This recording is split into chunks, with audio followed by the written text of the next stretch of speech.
So one of the things moving into this new year, as of posting this vlog, I want to show the space bugs a little more love. Specifically, one of my armies. I've been fortunate enough to play 3 main Tyranid armies over the span of playing Tyranids, and it's funny because I never intended to even remotely play Tyranids. It just was not on my agenda. I was playing Space Marines, I was playing Chaos, I was playing Mad Eldar, but I had the opportunity to purchase a rather large, very well painted, and easy to replicate paint-wise Tyranid army from the club. So as soon as that happened, now I've got lots and lots of space bugs, and from there, Brother Captain James, a fantastic Tyranid player, watching his tactics, watching his strategies, that evolved into another Tyranid army, and then my second Tyranid army, my third Tyranid army. This is a dangerous place to be. I'm making these podcasts, and usually when I'm making these, I'm sitting here at my hobby table, and I'm working on some miniatures, I'm working on some tactics, I'm looking at different things. Maybe I'm riding solo with a board game, and I'm watching your YouTube channels, I'm watching videos, I'm listening to podcasts, and I'm trolling eBay. And I had an opportunity to pick up just a bucket load of metal, just metal 3rd edition Tyranid models. I don't even know, we couldn't even catalog what they were, but it was just a mass of them. And I was like, hey, this is a great place to jump into something interesting. I figured for the price, at the very least, it'll give me lots of little bits to run and maybe kind of customize some Carnifexes or customize some Hive Tyrants. So either way, it'll be a win-win. But it was essentially a pretty well-rounded, for the model line, complete 3rd edition Tyranid army. And you guys know, if you've been following my podcast and my channels, I love self-imposed narrative and limitations on there. I was like, hey, at the time, and this is still true, and this is leading into it, not many people were playing Tyranids, kind of in my local meta. So for that reason, I enjoyed playing Tyranids, because, not that there's anything wrong with it, but Marine-on-Marine action, it gets kind of boring after a while. And Chaos, fighting Marines, it's okay, good versus evil, misguided versus the truth of the Emperor and the truth of the light and all that type of stuff, but it's still Marines versus spiky Marines. And in playing Tyranids, yeah, there's a couple of Necron players, very few Eldar players, but in playing Tyranids, I found not only the tactics were interesting and different, but it was always an interesting game because no one else is playing Tyranids, so it wasn't going to be kind of the same old. And I thought, let's take this 3rd edition army and get it built, get it tabletop, get it ready, and I'm just going to use the models that were available 3rd edition, just metal models on there. And if there's going to be any proxies or any customization with stuff that didn't exist at the time, I'm going to base it off 3rd edition kits. So a little bit of kit bashing with the Warriors. I'm kind of kit bashing a little bit with some of the Carnifexes that are out there, but essentially released from that line.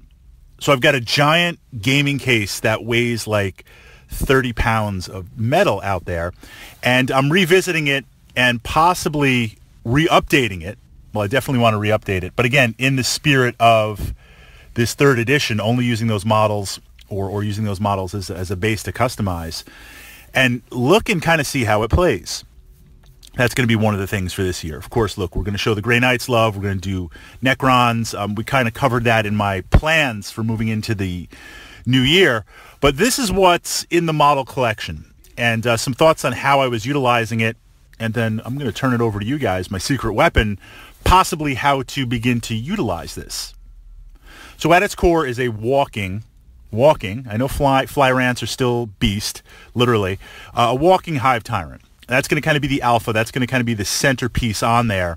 And working with that are 3 massive groups of gargoyles, the old kind of meatbag gargoyles. The idea is they're going to move ahead as fast as possible and try to lock down my opponent in the deployment zone, because a lot of this army, of course, there's a little bit of shooting, but a lot of this army is momentum moving forward and wanting to kind of stick you with Tyranid bits, spiky Tyranid bits on there. So pulling from my Chaos Khorne Berserker experience on there, I need to keep you busy with some targets. I need to kind of keep you busy, locked in your deployment zone, and not only soak up those shots, but keep your army in one place. And that's fine. I'll give you a lot of wasteoids to just kind of blow apart and roll the dice at. Gaunts are a little bit too slow on there. And gargoyles have the speed. They've got a little bit of dice action in there. So I'm going to send those out as that wave 1 and try to lock you down on there. Following up, Rippers. Following up lots and lots and lots of Gaunts. And they're going to be that kind of second crushing wave. Now, I've got more Gene Stealers than I will possibly ever require or use or need. So I have access to that. My thought on that is to play big groups because Tyranids need to be big on everything.